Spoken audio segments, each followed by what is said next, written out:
If you want to show thumbnails instead of icons for your VLC videos, this quick fix can make your folders much easier to browse. Instead of seeing plain generic icons, you'll be able to preview the actual video thumbnails right inside File Explorer. This is especially helpful if you have a folder full of movies, clips, tutorials, or recordings, and you want to find the right file faster. If this video helps, please hit the like button and subscribe for more simple computer tips and tutorials. Alright, let's get into it.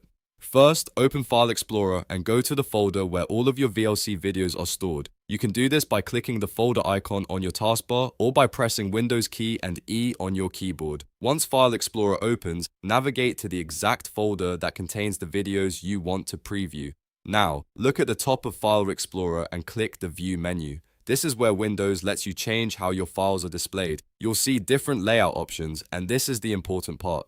To make thumbnails appear, you need to choose either large icons or extra large icons. If your folder is currently set to a smaller view like list, details, or medium icons, Windows may only show small generic icons instead of preview thumbnails. By switching to large icons or extra large icons, you give File Explorer enough space to display the video preview image. In most cases, this is all you need to do, so go ahead and click large icons first. If the thumbnails still look too small or you want a clearer preview, switch to extra large icons instead.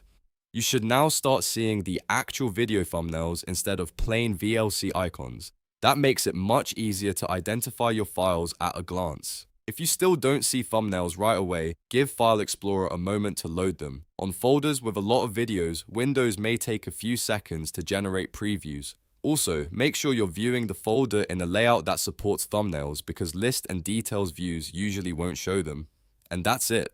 You've now learned how to show thumbnails instead of icons in VLC video folders using File Explorer. It's a simple change, but it can save you a lot of time when you're organizing or searching through video files. If this tutorial helped, make sure to like this video and subscribe for more easy how-to guides. Thanks for watching, and I'll see you in the next one.